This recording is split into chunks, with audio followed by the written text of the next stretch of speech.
রাত যত বাড়তে শুরু করে ওই কমিটির সদস্যরা অসুর হয়ে যায়। ভুল বলছি? রাত যত বাড়ে কমিটি হয়ে যায় অসুর। মদের বোতল নিয়ে বলো দুর্গা মাইকি যায়। এমন একটা অবস্থায় আমরা যাচ্ছি। তরুণ প্রজন্মকে বলে যাচ্ছি, আমার বয়সী যারা এখনো যদি সচেতন না হও, অদূর ভবিষ্যতে সনাতন সংস্কৃতি আর টিকিয়ে রাখা যাবে না। মনে রাখবে, প্রত্যেক তালুকদার বাড়ি, চৌধুরী বাড়ি, কায়স্থ বাড়ি, রাজার বাড়ি, জমিদার বাড়ি, তাদের কোনো অস্তিত্ব নাই। আছে সামসিকা বসবাস করে অট্টালিকায়, তেলাপোকা, সাপের গর্ত, ইঁদুরের গর্ত। কেন জানো? একটাই কারণ, অহংকারের কারণে। একটাই কারণ, অনিয়মের কারণে। একটাই কারণ, দাম্ভিকতার কারণে। একটাই কারণ, ভগবানের প্রতি শ্রদ্ধা না থাকার কারণে। প্রত্যেকটা বড় বড় বাড়িতে দেখবে একটা না একটা মণ্ডপ ছিল, মন্দির ছিল, কিন্তু সেই জায়গায় এখন সামসিকা বাস করে। কেন জানো? নাট মন্দিরে বাইজি নাচিয়েছে রাজা জমিদাররা, আর বলি দিয়েছে, মদ মাংস খেয়েছে মায়ের পুজোর নামে। সেই পুজোতে আর কোনো ধর্মীয় নীতি পালন করে নাই। ভালো করে আজ জেনে যাও, দুর্গা আর কালী এই দুটো দেবীর পূজা সহজে করবে না, করলে বুঝে করবে। কি বলছি? দুর্গা পূজা, কালী পূজা করলে বুঝে করবে, সহজে করবে না, করলে বুঝে করবে। কেন? এই দুই দেবী হচ্ছে উগ্র রূপিণী। কাদের জন্য? অসুরদের জন্য তার এই রূপ। তাহলে আমরা যদি অসুরের মতো পূজায় আচরণ করি, ওই 10 হাতে মা কৃপা না করে আমাদের দুর্গতি দান করবেন। এই জন্য মায়ের নাম দুর্গতি দায়িনী। পূজা করছি দুর্গতি নাশের জন্য, আরো দুর্গতি লাভ হচ্ছে। মা 10 হাতে যেমন দিতে জানেন, নিতেও জানেন। এই জন্য বুঝে করবে। আমি অনুরোধ রেখে যাচ্ছি, তরুণরা যদি জেগে উঠে, যুব সমাজ যদি জেগে উঠে, পরিবর্তন সম্ভব। আজকের যুব সমাজই পরিবর্তন করতে পারে সমাজকে। তারাই নেতৃত্ব দেবে ভবিষ্যৎকে। তাদের যে প্রজন্ম আসবে, ওরা যদি সঠিক শিক্ষা পায়, সন্তান আদি অটোমেটিক সঠিক শিক্ষা পাবে। আজকে দুর্গা পূজায় যদি 5 দিন 2 ঘন্টা করে মা দুর্গার তত্ত্ব নিয়ে আলোচনা থাকতো, মানুষ কত কিছু জানতে পারত। কিন্তু আমরা দুর্গা পূজায় ধর্মীয় সেমিনার রাখি না, দুর্গা পূজায় তত্ত্ব আলোচনা রাখি না। তাহলে মানুষ জানবে কি করে, বুঝবে কি করে? আগেরকার সময়ে পূজার মণ্ডপ কম ছিল, কিন্তু শ্রদ্ধা ছিল, ভক্তি ছিল মানুষের মাঝে। আগের মানুষ ছিল সরল, ছিল ধর্মবল। দেখুন বাউল কবি বলছেন, এখন আমরা কে কারে মাইরা বড় লোক হইতাম, আগে কি সুন্দর দিন কাটাইতাম। মানুষ দিন দিন আধুনিক হয়ে যাচ্ছে। প্রযুক্তি মানুষকে যতটা কাছে টেনেছে, তার থেকে দূরেও ঠেলে দিয়েছে। 5টা বন্ধু আগে যদি 5 বছর পর দেখা হতো, একে অপরের সঙ্গে জড়িয়ে ঘুমাতো, গাছে উঠতো, পুকুরে লাফ দিত, নদীতে সাঁতার কাটতো, কত আদর, কত সোহাগ, কত ভালোবাসা। এখন 5টা বন্ধু 5 বছর পরে যদি দেখা হয়, একসঙ্গে যদি বসে, 5টার হাতে স্মার্ট মোবাইল, 5টাই এক জায়গায় বসেছে, কিন্তু মনটা এক জায়গায় নাই। মনটা দূরে, দেহটা কাছে। ভুল বলছি না সঠিক? এক জায়গায় বসি, কিন্তু সবার হাতে মোবাইল, প্রাণ ভরে আর কথা হয় না। পরিবারের সদস্যরা যখন টিভি ছিল না, তখন কত আড্ডা দিত, কত আমরা ছোটবেলা কিচ্ছা শূন্য শূন্য ঘুমাইতাম। কথা বুঝতে পারছো? আমার মা আমাকে রামায়ণের গল্প শোনাইয়া শোনাইয়া ঘুম পাড়াইছে, খাওয়াইছে। এখনকার মায়েরা সন্তানকে নাটার বল্টু দেখাইয়া দেখাইয়া খাওয়ায়, মোটু আর পাতলু দেখিয়ে দেখিয়ে খাওয়ায়। নাটার বল্টু দেখাইতে দেখাইতে বাচ্চার নাট ঢিল হইয়া গেছে। তাই সাধু সঙ্গে আসো, সাধু সঙ্গে হচ্ছে র্যান্স, নাটকে টাইট দিয়া লইয়া যাও। কই যাবে? নাট বল্টু দেখায়, মোটু পাতলু। গর্ভবতী মা যদি নাট বল্টু দেখে তাহলে তার হবেটা কি? বাচ্চার ভবিষ্যৎ কি? কার্টুন যদি দেখে আর হিন্দি ছবি যদি গর্ভবতী মহিলা দেখে, সেই বাচ্চার ভবিষ্যৎটা কি? এটা ভাগবতীর কথা। প্রহ্লাদের মা ওই 10 মাস 10 দিন ভাগবত শুনেছিলেন বলে প্রহ্লাদ মায়ের পেটে ভাগবত শিখে বের হয়েছিল। আর আমার মা হিন্দি ছবি দেখে দেখে আমাকে বের করে, আমার চরিত্রটা কি হবে? এই হচ্ছে আসল কথা। এরই নাম ভাগবত। ভাগবত সাক্ষাৎ ভগবানের আইন, ধর্ম তো সাক্ষাৎ ভগবত প্রণীত। ধর্ম হচ্ছে ভগবানের আইন, এই আইনটাকে ধারণ করার নাম ধর্ম। তাই সন্তানের নাম রাখো বৈদিক নাম, ভগবানের নামে। অজামিল পুত্রের নাম যখন লোমশ মুনির শ্রীবদন থেকে জানলেন, নারায়ণ আনন্দ পেলেন। খাইতে ডাকে নারায়ণ, বসতে নারায়ণ, শুইতে নারায়ণ। নারায়ণ বারবার ডাকে, ডাকছে কাকে? ভগবানকে। নামটা ভগবানের, ছেলের নাম নারায়ণ, ডাকছে ভগবানের নাম। কিন্তু ছেলেটা যদিও কাছে থাকে, দূরে থাকে, আরো বেশি করে ডাকে। ছেলেটাকে নারায়ণ ডাকছে, নামটা ভগবানের, ভগবানকেই ডাকা হচ্ছে। যত বেশি ভগবানের নাম ডাকবে, মহাপাপীও যদি ডাকে তার পাপও নষ্ট হয়ে যায়। মৃত্যুকালে যমদূতেরা যখন অজামিলকে নিতে আসলো, ভয়াল রূপ দেখে অজামিল ভয় পেয়ে গেল।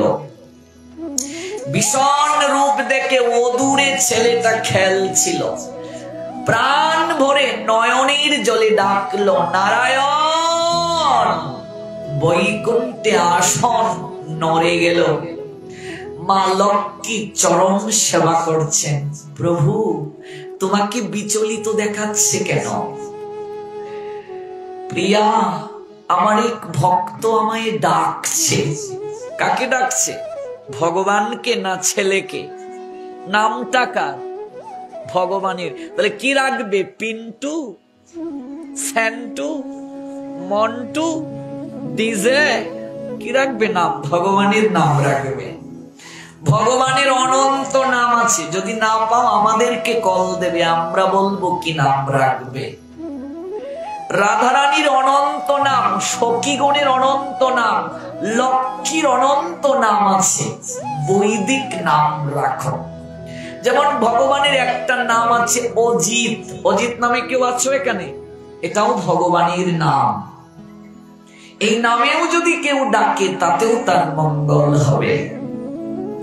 অনন্ত কৃষ্ণের নাম, অনন্ত মহিমা। দেব আদিগণ এই মহিমাকে বর্ণনা করতে পারবেন না। মা সরস্বতী যদি জিহ্বায় উপবেশন করেন তবুও সেই গুণমহিমা বর্ণনা করা যাবে না। গণেশের চতুর হস্তে যদি দোয়াত দেয়া হয় লিখে শেষ করতে পারবেন না, এত মহিমা তার। লক্ষ্মী চরণ সেবায় থেকে আটকে উঠলেন, প্রভু গো তোমাকে বিচলিত দেখাচ্ছে, কে ডাকছে? কেমন ভক্ত তোমার যে ডাকে তুমি এত বিচলিত? লক্ষ্মী নয়নের জলে হৃদয় থেকে তুমি কি শুনতে পাচ্ছ? দেখো দেখো দেখো, আমায় ডাকছে আর নয়ন থেকে জল ঝরছে, প্রাণ ভরে ডাকছে, নারায়ণ গেছে। নারায়ণ নারায়ণ, যাও দূতগণ যাও, আমার অজামিলকে নিয়ে আসো। এটাকে নাম আবাস বলে। নাম আবাসে মুক্তি হয়ে যায়। তাহলে ভাবো, নাম আবাসে যদি মুক্তি হয়, আর এই নাম যদি কেউ যথাযথভাবে করে, তার কি হবে? কৃষ্ণ নাম মহামন্ত্রের এই তো স্বভাব, যে জপে তার কৃষ্ণ উপজয়ে হয় ভাব। কৃষ্ণ নাম মহামন্ত্রের একটা স্বভাব আছে গো। স্বভাবটা কেমন? যে জপে তার কৃষ্ণ উপজয়ে হয় ভাব। শুধু সমর্পণটা মুখ্য। শ্রীপাদ মাধবেন্দ্র পুরী, আমার মহাপ্রভুর যিনি পরম গুরু, মহাপ্রভুর গুরুদেবের নাম কি গো? মহাপ্রভুর গুরুদেবের নাম হচ্ছে ঈশ্বরপুরী। ঈশ্বরপুরী পাদের গুরুদেবের নাম কি? মাধবেন্দ্র পুরী। এই মাধবেন্দ্র পুরী পাদের আবির্ভাব স্থান আমাদের সুনামগঞ্জ জেলায়, যার জন্য গোপীনাথ ভগবান ক্ষীর চুরি করে ক্ষীরচূড়া গোপীনাথ হলেন। যদি কেউ পন্তীর্থে যান, এখানে তো অনেকে গিয়েছেন পনাতীর্থে, পন্তীর্থের অদূরে মাধবেন্দ্র পুরী পাদের আবির্ভাব স্থান দর্শন করে আসবেন। শাস্ত্রে সেই গ্রামটির নাম হচ্ছে পূর্ণিপাট, বর্তমানে নাম ব্রাহ্মণগাঁও, তাহিরপুর উপজেলা, সুনামগঞ্জ জেলা, উত্তর বরদল ইউনিয়ন, ব্রাহ্মণগাঁও। দুর্ভাগ্য সনাতনীদের, জায়গাটা এখন আর সনাতনীদের দখলে নেই, কিন্তু ভজন কুটিরটা এখনো আছে। সেই ধুলিটাও পবিত্র আঙ্গিনা, যে মাধবেন্দ্র পুরীপাদ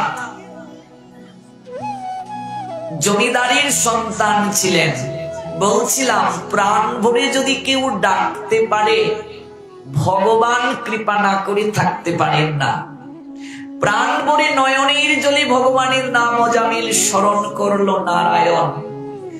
যমদূতেরা নিতে আসলো, সেই যমদূতদেরকে বাধা দিয়ে বিষ্ণুদূতেরা অজামিলকে বৈকুণ্ঠে নিল, প্রাণ ভরে ডাকার কারণে। দেখো, প্রাণ ভরে ডাকলে কি হয়।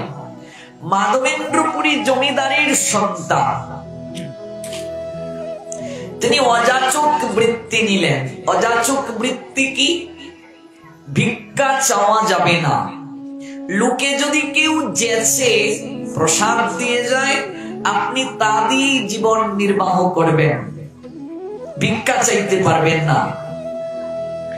সেই মাধবেন্দ্রপুরী জমিদারের সন্তান, কৃষ্ণ প্রেম যখন হৃদয়ে উদ্ভাসিত হলো, রাজ সিংহাসন ত্যাগ করে মধুময় শ্রী বৃন্দাবনের পথে ছুটলেন। শ্রীকৃষ্ণ প্রেমে উন্মত্ত বিভাবিত চিত্ত ছিল মাধবেন্দ্রপুরীর। একদিন তিনি গিরিরাজ গোবর্ধন পরিক্রমা করে গোবিন্দ কুণ্ডে স্নান করে তৎ নিকটবর্তী একটা খেলি কদম্ব বৃক্ষের নিচে বিশ্রাম নিলেন। 3 দিন না খেয়ে আছেন শ্রীপাদ মাধবেন্দ্রপুরী। তিনি ব্রত নিয়েছেন, কেউ কিছু দিয়ে গেলে আহার করবেন, পেটে ক্ষুধা লাগলেও চেয়ে খাবেন না। ব্রতটা কি সহজ না কঠিন? আমি 3 বেলা খাওয়ার পরও ক্ষুধা অনুভব করি, আর তিনি চেয়ে খাবেন না। কেউ যদি দিয়ে যায়, এমন ব্রত নিয়েছিলেন রাজা রন্তিদেব। রন্তিদেবের নাম শুনেছেন? 47 দিন না খেয়েছিলেন তিনি। কল্পনা করা যায়, ভাবা যায় কত বড় সাধক। 48তম দিনে একজন ভক্ত তাকে পায়েস দিয়ে গিয়েছিলেন। ভক্তমাল গ্রন্থে পাবেন এই লীলা, রাজা রন্তিদেবের লীলা। এক ভক্ত বাটিতে করে পায়েস নিয়ে এসেছে। রন্তিদেবের আজ উপবাস ভঙ্গ হবে। 47তম দিন অভুক্ত, 48তম দিনে পায়েস পেয়েছেন তিনি। যখনই পায়েসের বাটিটা হাতে নিলেন, গ্রহণ করবেন, ঠিক তখনই সেই জায়গায় এক ভিখারি এসে উপস্থিত হলো। জীর্ণ শীর্ণ চেহারা, দেখে মনে হচ্ছে কতদিন অভুক্ত, খুব কাঙ্গাল। করজুড়ি বলছে, রাজা হয়ে এত বড় ব্রত পালন করেন, রাজা তিনি। কল্পনা করা যায়, উনাদেরকে কেবল রাজা বলা যাবে না, রাজা হয়েও যারা ঋষি তাদেরকে কি বলে? রাজর্ষি। রাজর্ষি। নিকটে দাঁড়িয়ে প্রণাম করে বলছেন, হে রাজন, 3 দিন না খেয়ে আছি, আমাকে একটু আহার করাবে? রাজা রন্তিদেব 47 দিন না খেয়ে আছেন, আর ভিখারি লোকটা এসে বলছে 3 দিন না খেয়ে আছি। আমাকে বললে তাকে ধমক দিয়ে বলতাম, বেটা হতচ্ছাড়া, তুই 3 দিন না খেয়ে আছিস, আমি 47 দিন না খেয়ে প্রসাদ পেতে বসছি। এই হলো আমার আর সাধকের মাঝে পার্থক্য। এই হচ্ছে আমি ভোগী আর তিনি ত্যাগী। তিনি 47 দিন না খেয়ে থেকেও মেজাজ হারালেন না। করজুড়ে বলছেন, আপনি কৃপা করে বসুন, আমি আপনাকে পায়েস প্রসাদ দিচ্ছি। অর্ধেক বাটির পায়েস ভিখারিটাকে দিয়ে দিলেন। ভিখারি গ্রহণ করার পর বলছে, বাবা, আমি তোমায় বলতে ভুলে গেছি, আমার সঙ্গে কুকুরটাও না খেয়ে আছে, ধুকছে। কৃপা করে একটু প্রসাদ কি কুকুরটাকে দেয়া যাবে? বাকি অর্ধেক প্রসাদ নিজের জন্য রন্তিদেব রেখেছিলেন, সেই প্রসাদটা এনে কুকুরটাকে দিয়ে দিলেন। কুকুর মহাপ্রসাদ পেয়ে আনন্দিত হয়ে 4টি পাতো 2 পা এমন করে তুলে রন্তিদেবকে ধন্যবাদ জানিয়ে লেজটা নাড়িয়ে নাড়িয়ে চলে গেল। ভিখারি লোকটা অপলক দৃষ্টিতে তাকিয়ে আছেন রাজা রন্তিদেবের দিকে। তুমি প্রসাদ পাবে না বাবা? রাজা রন্তিদেব বলছেন, হে মহাত্মন, অতিথি মানে নারায়ণ, আপনি আমার গৃহে অতিথি, কিন্তু বাবা আমি যে 47 দিন না খেয়ে যেটুকু প্রসাদ আজ পেয়েছি, অযাচক বৃত্তি তো নিয়েছি ব্রত, সেই প্রসাদটাই আমি তোমায় দিয়ে দিলাম। যেটুকু রেখেছিলাম সেটি কুকুরকে পাওয়ালাম। বাবা, হয়তো ভগবান শ্রী নারায়ণ আমার ভাগ্যে প্রসাদ রাখেননি। বিধির বিধানকে মানাটাই পরম সন্তোষ। আপনি আমায় কৃপা করবেন। ঝরঝর করে রাজা রন্তিদেবের নয়ন থেকে জল ঝরল। চরণে প্রণতি দিলেন, প্রণতি দিয়ে চুপটা যখন খুললেন, অবাক হয়ে গেলেন তিনি। ভিখারি আর সে জায়গায় নেই, দাঁড়িয়ে আছেন শঙ্খ চক্র গদা পদ্মধারী ভগবান শ্রী নারায়ণ। সেই জায়গায় ভিখারি আর নেই, শঙ্খ চক্র গদা পদ্মধারী ভগবান শ্রী নারায়ণ দাঁড়িয়ে আছে। রন্তিদেব, এতটা সাধনা করছো তুমি, এতটা সাধক তুমি, এতদিন না খেয়ে আছো, এরপরও তুমি সেই প্রসাদ অতিথিকে গ্রহণ করালে। আমি তোমায় আশীষ দিয়ে যাচ্ছি, এই জড় জগতে আর তোমাকে থাকতে হবে না। অচিরেই জড় কুলস দেহটা ত্যাগ করে অনন্তকালের জন্য বৈকুণ্ঠ ধামে তুমি আমার সেবার অধিকার প্রাপ্ত হবে। শঙ্খ চক্র গদা পদ্মধারী ভগবান শ্রী নারায়ণ রাজা রন্তিদেবকে অপার কৃপা করে গেলে। এরই নাম অযাচক বৃত্তি। সেই অযাচক বৃত্তি শ্রীপাদ মাধবেন্দ্র পুরী নিয়েছেন। গোবিন্দ কুণ্ডের তীরে খেলি কদম্ব বৃক্ষের নিচে বসে আছেন শ্রীপাদ মাধবেন্দ্র পুরী। 3 দিন না খেয়ে আছেন তিনি, কেউ কিছু দিয়ে যায় নাই। আমাদের সুনামগঞ্জের ছেলে, তদানীন্তন সময়ে তো আর সুনামগঞ্জ ছিল না। শ্রীহট্টের লাউর পরগনা শাস্ত্রে লেখা গ্রন্থে আছে,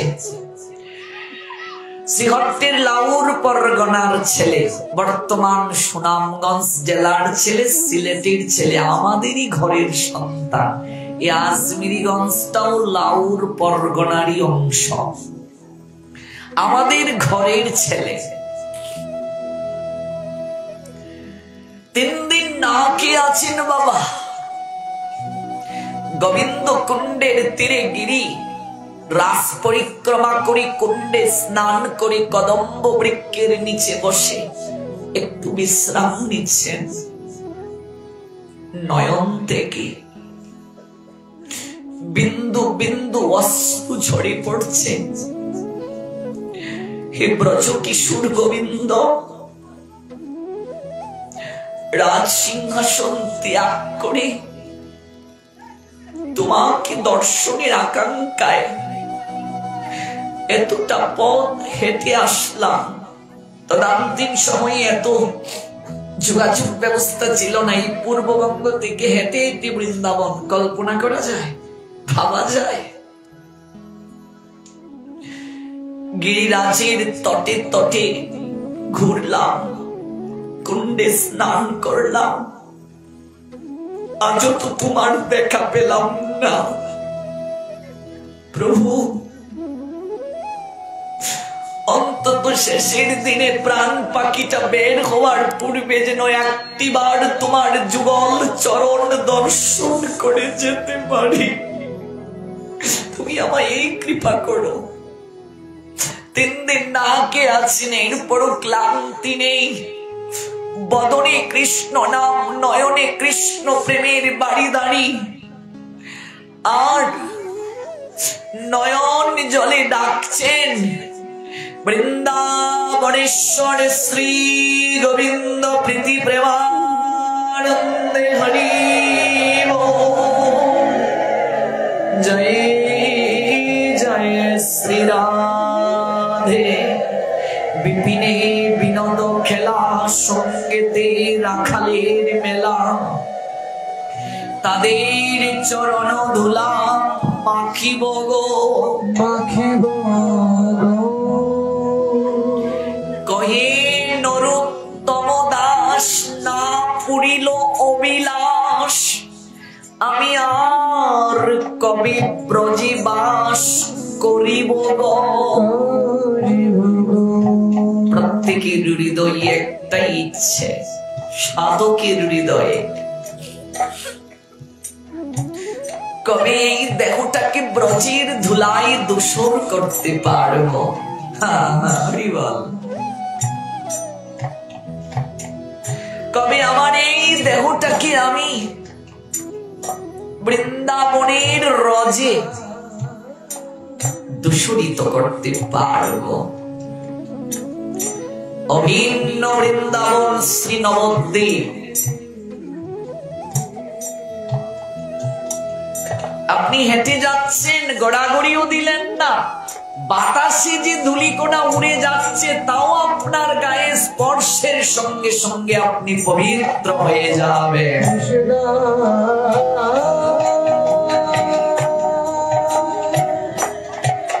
বৃন্দাবন নবদ্বীপ অভিন্ন, মধুময় বৃন্দাবনী অভিন্ন, নবদ্বীপ নবদ্বীপ অভিন্ন বৃন্দাবন, কোন পার্থক্য নেই।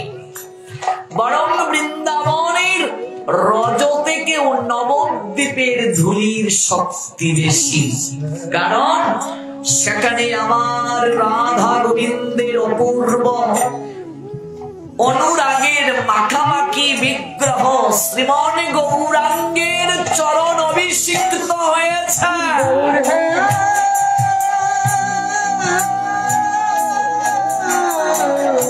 কৃষ্ণ থেকেও গৌরাঙ্গের করুণা বেশি। কৃষ্ণ নামে অপরাধ আছে, গৌর নামে অপরাধ নাই। কৃষ্ণ নাম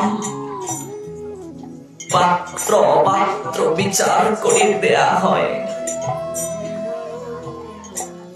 84 ক্রুশের বাহিরে কৃষ্ণ ভগবান আমার এই প্রেম ঢালাও ভাবে দিতে পারেন নাই।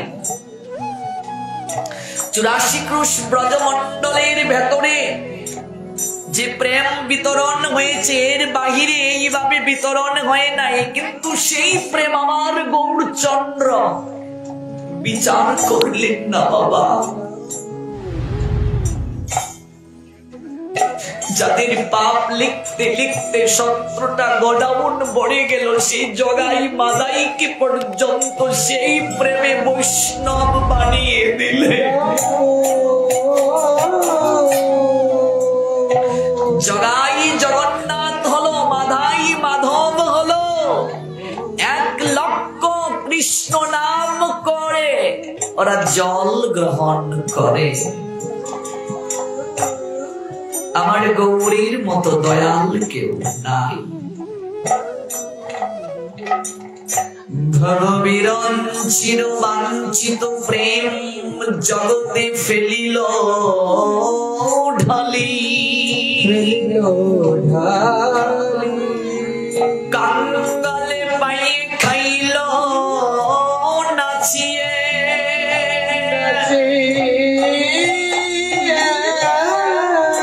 একবার হাতে দিয়া করো তালি,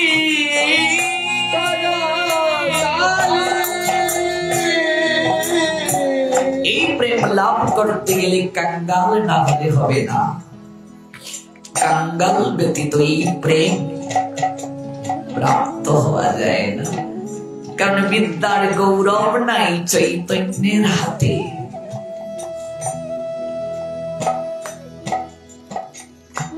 কৃষ্ণের করুণা থেকেও গৌরাঙ্গের করুণা অধিক।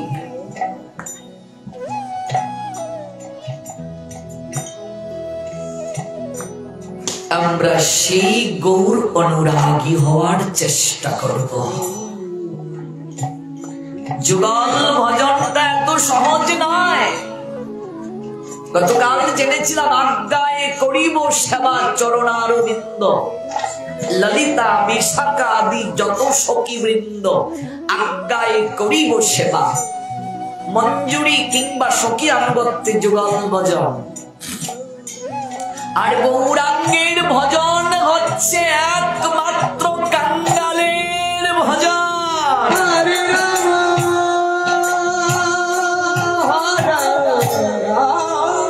না চাইতেই দেন প্রেমধন, প্রেম লাভ হয়ে যায় না চাইতে। আর ভজন করলে কি পাবে ভেবে দেখো। সেই শ্রীপাদ মাধবেন্দ্র পুরী, তিনি আমার গৌর হরির লীলায় পরম গুরু।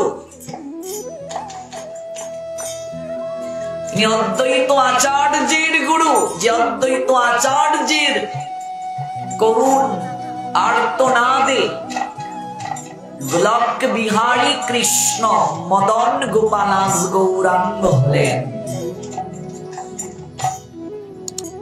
শ্রীপাদ মাধবেন্দ্র পুরী কেঁদে কেঁদে বলছেন,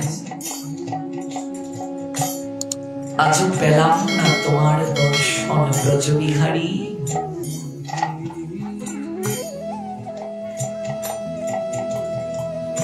তুমি না বৃন্দাবনেশ্বর, এই ব্রজধামে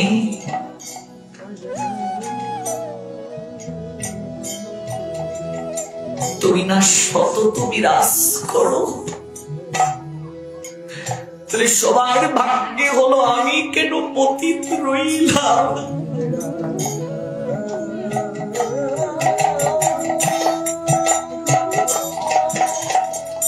গতকাল বলেছিলাম, যদি আকুলতা বেকুলতা না থাকে, লাভ হয় না কৃষ্ণ প্রেম, গৌর প্রেম।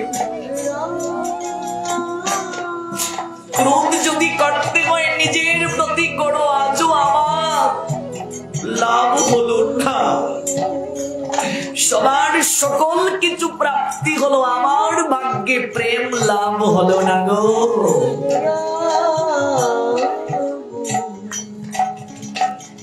গুরু চরণে, সাধু চরণে নয়নের জল ফেলতে হবে, কাঁদতে হবে। অবুঝ বাচ্চার নিয়ে গুরু বৈষ্ণব আসলে কজন আছে বুকে হাত দিয়ে বলো? আমরা বলি, কৃপা করে বলুন না, জপে কি করে মনোযোগ হবে, কি করে আরো ভক্তির উপরে যেতে পারি? আমরা এই প্রশ্ন করি না।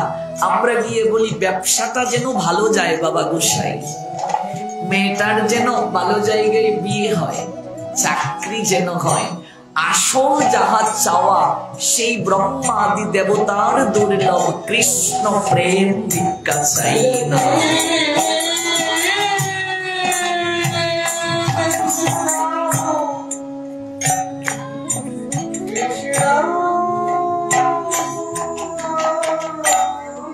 কাঁদতে কাঁদতে মাধবেন্দ্র পুরী একটু তন্দ্রাচ্ছন্ন হলেন।